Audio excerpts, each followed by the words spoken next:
Assalamualaikum warahmatullahi wabarakatuh. Perkenalkan, saya Anissa Fitri, PP 2010-21-10. Baiklah, saya akan mempresentasikan tugas saya tentang Malaysia dan Lembaga Kekayaan Ekonomi Penguasa Lokal di Palembang tahun 1929 sampai 1942. Pedalaman Palembang secara politis dikenal dengan istilah wilayah uluan sebagai sebuah dikotomis dari wilayah Iliran, ibu kota Palembang. Uluan Palembang dianggap wilayah kelukan dari penguasa Iliran, namun menariknya uluan merupakan tanah yang masih memiliki kekuatan otonom dan merdeka.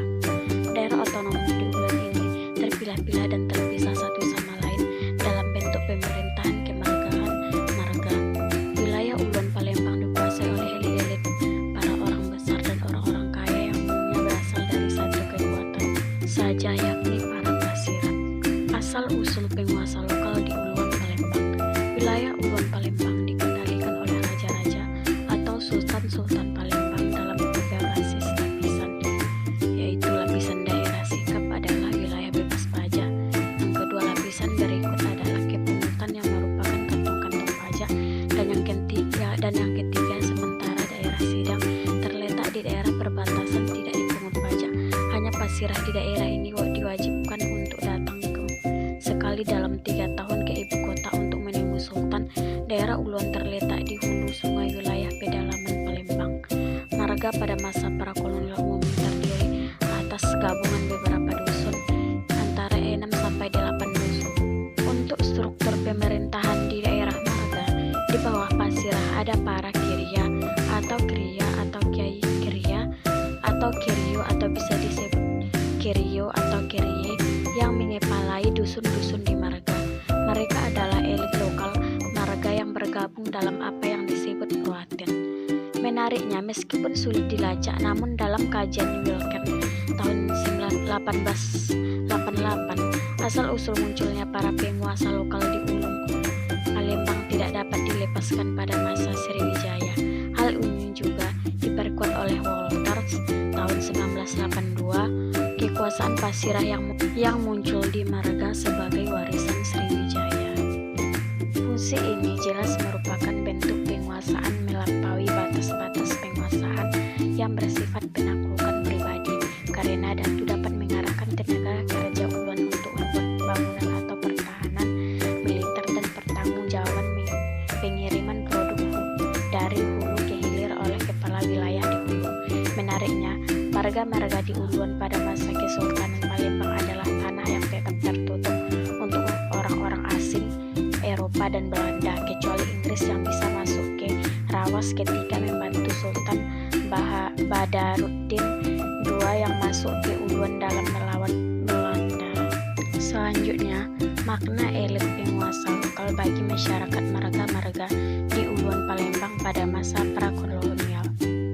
Dalam memahami kesetiaan masyarakat pendukung pasirah di marga-marga uluan Palembang, menurut Reuters 1992 dan juga Jaspan, dalam menjelaskan struktur kekerabatan berdasarkan ideologi patriovokality dapat menjadi pendekatan tradisional dalam hal tersebut. Pasirah sebagai kepala teritorial masyarakat pedalaman berbasis kekerabatan menerima otoritas tinggi dari garis keturunan Buyak.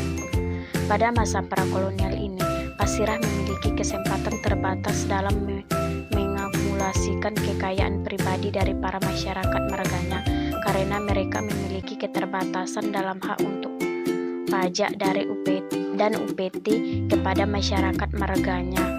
Mitos berfungsi sebagai perantara antara manusia dan daya-daya kekuatan alam sehingga mampu memberi pengetahuan tentang dunia. Menurut kajian Bronson 1979, proses kepercayaan pada adiluhung leluhur sebenarnya merupakan bagian dari ritual Hindu melalui pengenalan klaim pengutusan yang membantu dalam penganugerahan bentuk ilahi dan royalti terhadap sifat manusia para pasirah, seperti tradisi yang ada di Asia Tenggara. Munculnya pemaknaan terhadap dunia halus yang dianggap memiliki kesamaan dengan dunia kasar, melahirkan juga pengkategorian yang sama dengan dunia kasar. Menurut Collins tahun 1929, kadang prinsip yang bersifat religio dan magis ini akan sekali memiliki garis lurus dengan konsep-konsep manipulatif lain tentang pemerolehan konsep calak pemerolehan ekonomi pasirah masa kolonial.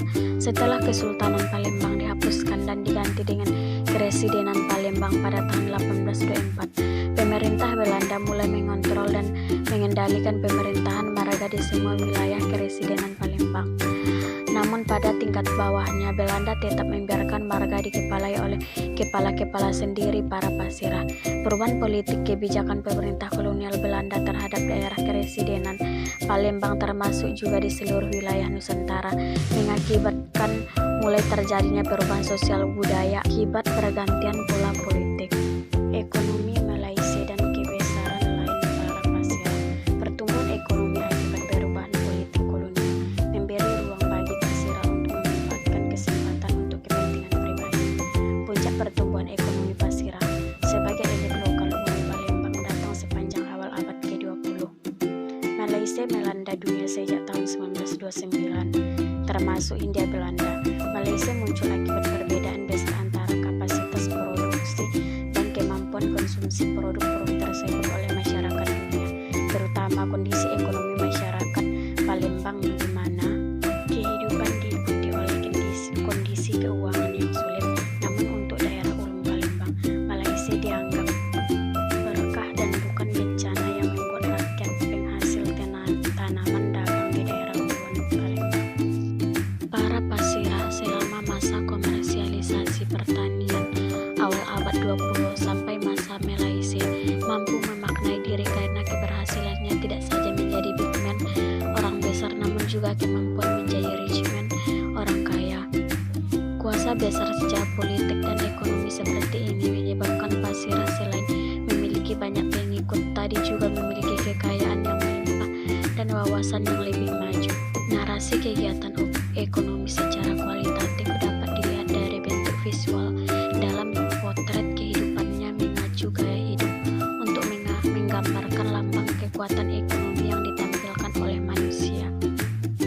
Pada masa ini gelar yang didapat pasirah untuk gelar dipati didapat dengan mas kontrolior, sementara untuk gelar tertinggi pangeran dilakukan dengan besluit Residen Palembang.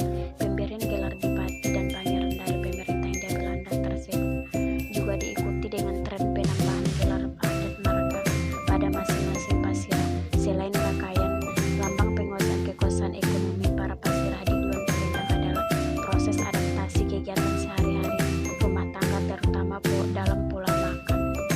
Namun menariknya, simbol-simbol terhadap lambang kemewahan waks tersebut juga merupakan pencitraan diri tidak saja untuk membedakan diri dengan masyarakat marga dan kontestasi sesama pasirah di marga lainnya, namun juga kepenganutan diri dari bentuk modernitas Eropa sekaligus pendefinisian sikap dan nilai-nilai. Jadi dapat disimpulkan bahwa penciptaan munculnya para penguasa lokal di Duan Palembang meskipun sulit diacak namun tidak dapat dilepaskan pada masa Sriwijaya.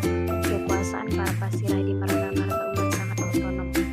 Untuk memahami kesetiaan masyarakat penduduk pasirah di marga-marga ulun Palembang tersebut, ideologi patriarki dapat menjadi pendekatan tradisionalnya. Menariknya, lembaga-lembaga yang sedang berubah ini memainkan bentuk makna dari simbol-simbol menyangkut distinction, rasa gengsi, dan bergengsi. Pandangan terhadap jurnal. Menurut Ananda pribadi, jurnal ini sangat bagus untuk dipelajari, apalagi permasalahan yang diangkat dalam jurnal ini tidak mudah untuk dikaji karena perlunya pandangan yang lebih untuk masalah ini. Selain itu, kajian utamanya adalah membicarakan penciptaan lembaga-lembaga kuasa simbolik baik politis maupun ekonomis. Lambang kekayaan ekonomis dipandang sebagai suatu simbol. Hal ini sangat menarik apalagi perubahannya dianggap penurunan kemakmuran. Selain itu, penguasa lokal mampu tumbuh dan muncul sebagai orang-orang kaya baru. Sumber yang saya dapatkan berasal dari jurnal karangan Dedi Irwanto yang berjudul Malaysia dan Lembaga Kekayaan Ekonomi Penguasa Lokal di Palembang tahun 1929 sampai